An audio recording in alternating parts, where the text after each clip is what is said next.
결국에 제가 볼 때는 여전히 우리 국민들의 어떤 바램, 희망, 의지가 가장 많이 뿜어져 나왔던 게 촛불 광장이었던 것이고 예. 흔히 얘기하는 그 촛불 민심을 대통령으로서는 어느 정도 실현하려고 노력해 가고 있다라고 국민들이 평가하는 것이고 예. 따라서 저 노력이 성공해야 된다. 라는 것이 표심으로 많이 드러났다고 봅니다. 좀 야박하게 말씀을 드리자면은 민주당이 구체적으로 뭘 잘해서 민주당에 한 표 더 주자라기보다는 대통령이 잘하고 있으니까 또 예. 남북평화라는 새로운 시대의 지금 막이 열리고 있으니까 이런 의미 있고 중요한 일에 힘을 실어주는 게 맞다. 나머지는 이제 나중 평가자 뭐 이런 뜻인 것 같아요. 예. 그렇기 때문에 그 덕을 제일 많이 보지 않았나. 그럼 반대로 자유한국당은 결국에는 이제 그런 어떤 촛불 민심에 반대된다라고 국민들이 평가를 했다. 그래서 참패했다. 이렇게 봐야겠네요. 예, 그렇죠. 그리고 그뿐만이 아니라 그 촛불 민심과 동떨어진 것만이 아니라 제가 보려면은 참패하려고 목숨 걸고 덤비는 것 같아요. 목숨 걸고 덤비는데 예. 당할 자가 있습니까? 막을 수가 없는 거죠. 저는 단순히 이제 이명박 박근혜 대통령의 구속 국정농단 사태에 대한 연대 책임으로서의 평가를 받았다기보다는 예. 한 수 더 떠가지고 한수 더 떴다. 그 정도 상황이면은 굉장히 좀 반성도 하고 새로운 모색도 하고 가릴 거 가리고 이렇게 해야 되는데 전혀 달라진 모습을 보이지 않고 오히려 더 그런 어떤 이 잘못을 그게 왜 잘못했냐라고 항변하듯이 이렇게 국민들을 대하니까 거기에 대해서 국민들이 크게 실망하고 분노한 게 아닌가 생각합니다. 선거 직전에 남북 평화 무드, 또 북미 정상회담까지 있었는데 거기에 대해서도 계속해서 어떻게 보면 좀 좋지 않은 목소리 냈던 게 큰 영향을 끼쳤겠네요. 그렇죠. 그걸 위장평화 쇼라고 그 제1야당의 당 대표가 얘기를 하는데 그걸 듣고 많은 국민들이 사실은 굉장히 충격받고 예.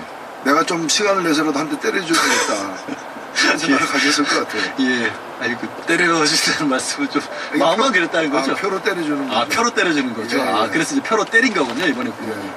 그 투표라는 게 영어로 얘기하면 그 하나의 그 포탄, 총탄이지 않습니까? 보팅이니까. 예. 그렇게도 해석이 가능하군요. 지금 말씀하신 그 위장평화 쇼라는 얘기를 이제 홍준표 전 대표가 계속해서 했지 않습니까? 그럼 이제 홍준표 전 대표 어떻게 되실까요? 뭐 변호사 개업하셨다고 합니다. 참 개업신 글쎄요, 뭐 비경제활동 인구에서 경제활동 인구로 전환한 것 같은데.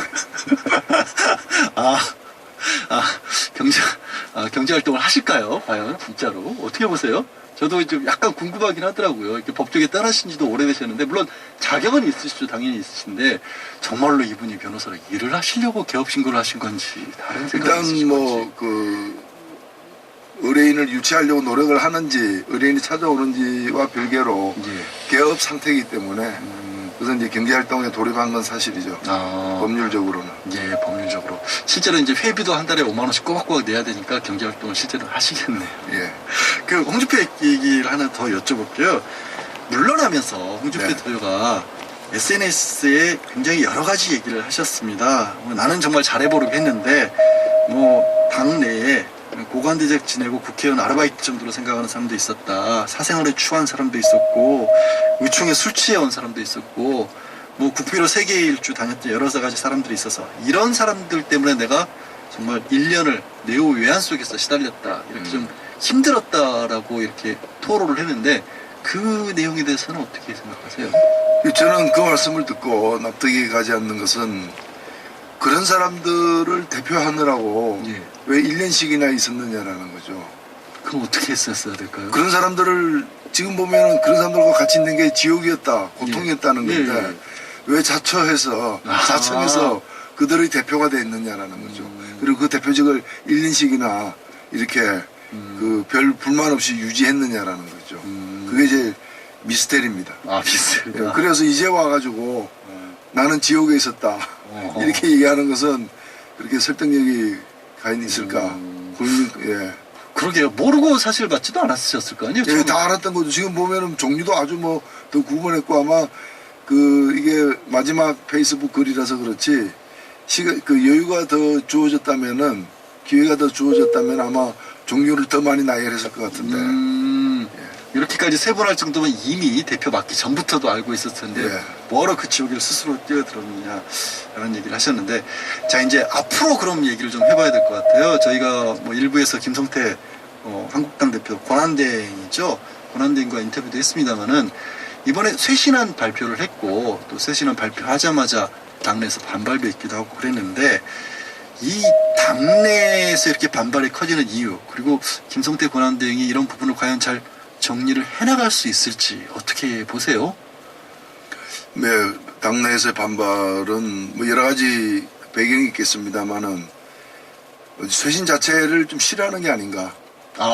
네. 쇄신 자체를 싫어하는데 쇄신안의 잘잘못을 떠나서 예, 쇄신안이 뭐 강도가 낮아서 반대한다거나 예. 그렇게 해가지고 쇄신 제대로 되겠느냐라는 정말 그 좀 뼈저린 어떤 고뇌 속에서 나온 그 반응보다는 예. 뭐 그런 반응도 없진 않겠지만 그런 것보다는 우리가 뭐 그래 잘못했냐 여전히 좀 그렇게 느껴져요. 아직도 예. 표로 맞았는데 그리고 지금은 굉장히 안 좋은 지금 조건이기 때문에 이렇게 우리가 몰리고 있지만 2년 후에 또 어떻게 하냐. 대한민국 정치라는 게 몇 달이면 몇 년치가 바뀌는 건데.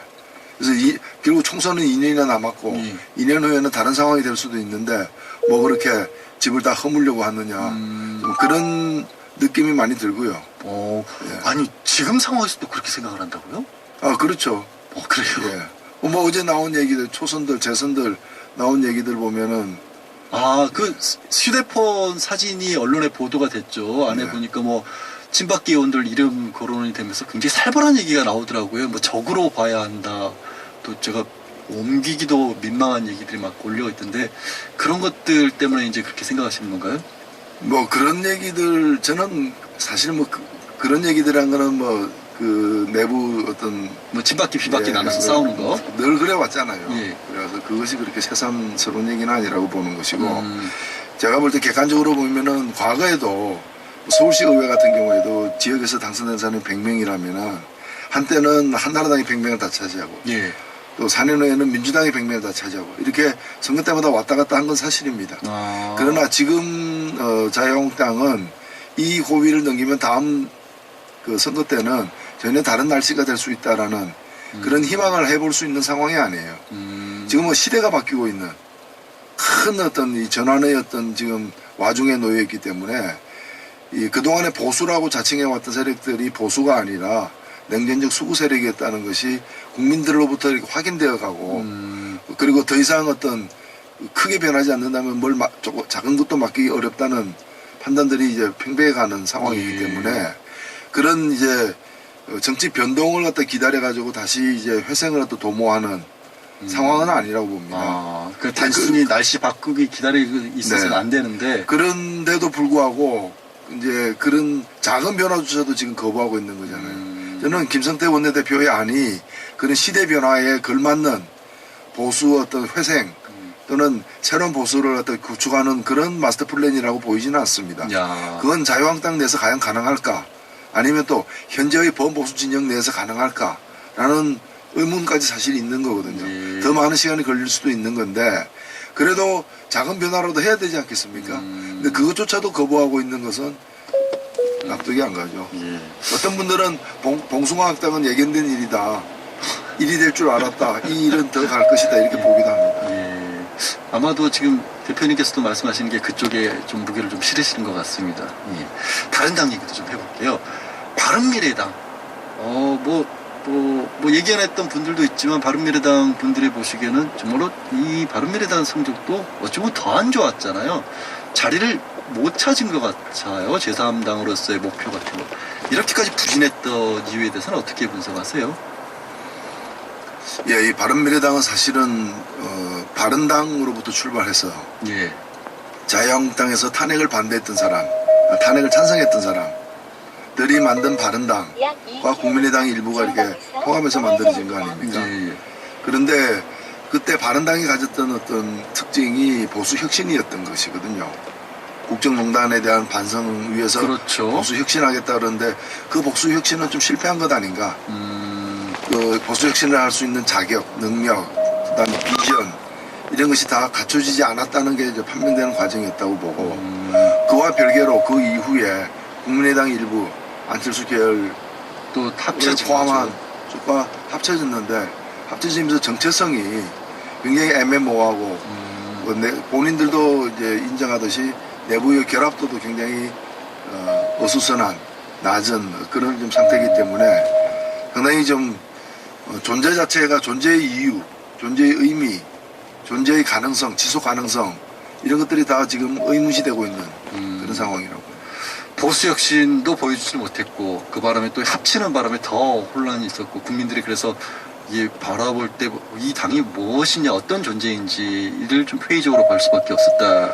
그러니까 바른미래당이 다른 정치 세력과 경쟁하고 다투는 것이 뉴스가 되는 게 아니라 바른과 미래가 다투는 그것이 뉴스가 되고 이제 관심사가 되는 예. 상황이 이어지고 있죠. 결국 바른과 미래라고 하는 게 이제 유승민 전 대표하고 안철수 전 후보죠. 이제 후보의 좀 갈등 같은 것들이 많이 비춰졌던 것이 선거 기간의 사실이기도 하고 어제 이제 바른미래당 그 워크숍을 가졌는데 안철수 전 후보도 안 가고 유승민 전 대표도 안 갔다고 합니다. 그 자리도 안 갔기도 했고 그 자리에서는 이제 안철수 전 후보 뭐 책임지고 물러나야 되는 거다. 뭐 정계에서 이제 자리를 떠나야 되는 게 아니냐 이런 얘기까지 나왔다고 하는데 안철수 전 후보의 미래는 어떻게 될까요? 글쎄요, 제가 볼 때 일반인들의 관심사는 아니다. 아니, 뭐 관계되는 분들의 관심사일 수는 있겠는데 일반 국민들은 몹시 바쁘다 지금 생계 유지를 위해서도. 그걸로 답변을 이제 네. 대신 더 여쭤볼 이유가 없겠네요. 그러면 예, 알겠습니다. 그 유승민 전 공동대표 전 대표는 어떻게 보세요? 마침 저 심상정 정의당 의원 지난 대선 네. 과정에서 뭐 글쎄여라 유승민이라면서 또 응원도 하시기도 하셨잖아요. 그때 응원은 네. 뭐 후보로서 다른 후보를 지지할 수는 없는 것이고 예. 다만 이제 아까도 말씀드렸다시피 탄핵에 대해서 정말 용단을 내려서 찬성을 하고 그리고 이제 새누리당에서 이제 갈라서 나오는 그런 이제 결단에 대해서 이제 좀 격려하는 차원에서 나온 얘기고요. 예. 뭐 노선에 대한 지지는 아니다. 오히려 노선으로 얘기하자면은 저는 새로운 보수가 따뜻한 복지의 마음도 가져야 되지만은 평화에 대한 적극적인 비전을 가져야 되는데 국가 안보를 중시한다고 하면서 국가 안보의 필수적인 평화에 대해서는 굉장히 이제 각박한 강경한 태도를 강경문자죠. 그래서 저는 뭐 구세어라 유승민이 아니라 좀 유연해져라 유승민 이렇게 말씀을 드리고 싶습니다. 새로운 주문을 예. 이제 하신 거네요. 자 이제 저 정의당 원내대표실 모시고 다른 당 제일 어려운 문제 계속해서 예. 정의당 성적에 대해서 스스로 자평을 좀 한번 해주시죠. 예, 사실 선거 후에 우리 유권자들을 이렇게 만나는 여러 자리에서 축하 그 인사를 많이 받았어요. 예. 뭐 보도를 통해서 어느 지역에서는 뭐 제1야당의 지위를 갖는 곳도 뭐 전라북도를 포함해서 몇 군데가 있었고요. 예. 뭐 12% 넘는 지역도 있었고 또 거의 10% 육박하는 그 지지를 갖다가 거뒀기 때문에 약진한 거죠. 그리고 저희가 4년 전 지방선거에 비해서는 2배 이상의 지지율을 올렸기 때문에 그래서 그런 점에서 저희들이 나름대로 좀 국민들에게 평가를 받았다는 점에서는 고맙게 생각합니다. 예. 그러나 저희들이 그렇게 승리자라고 생각하지는 않습니다. 전반적인 예. 어떤 결과 때문에 그렇게 보시죠. 예, 전반적인 결과를 보자면 아쉬운 대목이 많습니다. 어떤 예를 것들이? 들면은 저희들이 여전히 당세가 약하기 때문에 후보를 충분히 내지 못해서 찍으려고 했는데 우리 지역에는 후보가 없더라. 뭐 이런 분들도 계시고 그리고 정당 투표만 찍고 후보는 없어서 못 찍었다는 분도 계시고 아예 둘 다 못 찍은 분도 계시는 그런 안타까움은 저희 스스로 극복해야 될 문제고 또 광역단체장과 관련해 가지고 좀 의미 있는 그런 이제 접점을 만들어내는 전략과 전술이 부족했다. 그래서 크게 좀 부각되어서 전국적 전선을 이렇게 형성하는 그런 이제 광역단체장 후보를 만들어내는데 저희들이 좀 성공하지 못했기 때문에 이제 아픈 대목이다. 그 다음에 이제 워낙에 좀 바람도 거셌습니다만은 좀 아슬아슬하게 떨어진 기초단체장이나 광역 후보 뭐 이런 기초 후보 이런 분들이 많아서 참 속은 쓰립니다 사실. 예. 근데 사실 이게 좀 정의당 입장에서는 좀 헤쳐나기가 어려웠을 거라는 생각도 드는 게 초두에 이번 지방선거에 대해서 국민들이 이제 촛불 이 전국이 이어졌고 다시 한번 이제 그 어떤 과거를 씻고 이게 민주당이 잘했다기보다는 뭐 문재인 대통령이나 정부에 조금 더 힘을 실어줘야 된다라는 평가들을 많이 했다. 그 덕을 많이 봤다라고 하시다 보니까 그래서 또 정의당 같은 경우는 자연스럽게 손해를 보신 부분도 있습니다. 예. 예. 뭐 그 일단은 저쪽이 급하니까 저쪽을 밀어준다거나 예. 또는 후보는 저쪽을 밀어주고 남는 정당 투표나 준다거나. 예. 근데 그것만이 아니고 제가 한 가지 말씀드리고 싶은 것은 이 바람이 어느 쪽으로 불고 있는가는 다 알고 있었던 사실입니다. 그렇죠, 사실은. 사실 미리부터. 예. 그럼에도 불구하고 이번 지방선거 직전에 지난 3월 달에 지방선거 선거제도와 관련해 가지고 그동안 2인 내지 4인으로 되어 있었던 기초의원 선거구를 더 잘게 쪼개가지고 이제 3인이나 4인을 갖다가 다시 쪼개가지고 2인만 뽑게 한다거나 예. 2인만 뽑으면은 민주당이 둘 다 되거나 민주당과 자유한국당이 되는 승자 독식의 구도입니다. 거대 정당들만 되는 구도인데 그걸 막기 위해서 3 내지 4인으로 이렇게 중대선거구를 만들어 놨던 걸 갖다가 자유한국당과 민주당이 짬짬이 해가지고 이걸 여러 광역자치단체에서 바꿨어요. 유인태 전 의원께서 이걸 적절히 그리고 매섭게 지적을 하셨던데 사실 이 점에 관해서는 반성을 좀 해야 됩니다. 그렇게 50% 넘는 지지가 예상되는 속에서 하나라도 더 얻겠다고 그것도 거대 정당들이 원래 이 다당제의 취지를 살리고 다양한 목소리가 지방자치에 반영되자고 이게 설계되었던 선거제도를 고쳐가면서 바꿔가면서 그렇게 했어야 되느냐 하는 점은 꼭 제가 지적을 드리고 싶습니다. 이제 정의당 원내대표께서 이 부분에 좀 서운함을 가지고 계시다는 걸 또 다른 당에서도 기억을 해야 될 것 같습니다. 다른 뉴스를 하나 좀 여쭤볼게요. 이 노동 분야에서도 이제 그 의원께서 워낙 또 잘 아시니까 어제 검찰이 고용노동부를 압수수색을 했습니다. 그런데 그게 이유가 이명박 정부 시절에 국정원에서 민주노총을 분열시키기 위해서 제3노총을 조직하려겠다라는 그런 의혹을 받고 있는 거거든요. 이 이른바 오용노조를 국가 단위로 만들었다는 의혹인데 뭐 지금 잘 모르시는 분들도 많을 것 같아요. 제3노총이라는 국민노총 그때 어떤 곳이었습니까? 이게 말이죠. 우리가 이제 기본적으로 노동조합을 만들고 그다음에 단체 교섭을 하고 뭐 필요할 때 쟁의에 돌입하고 이거는 헌법과 법률에서 보장된 국민의 그럼요. 기본권이지 않습니까? 예.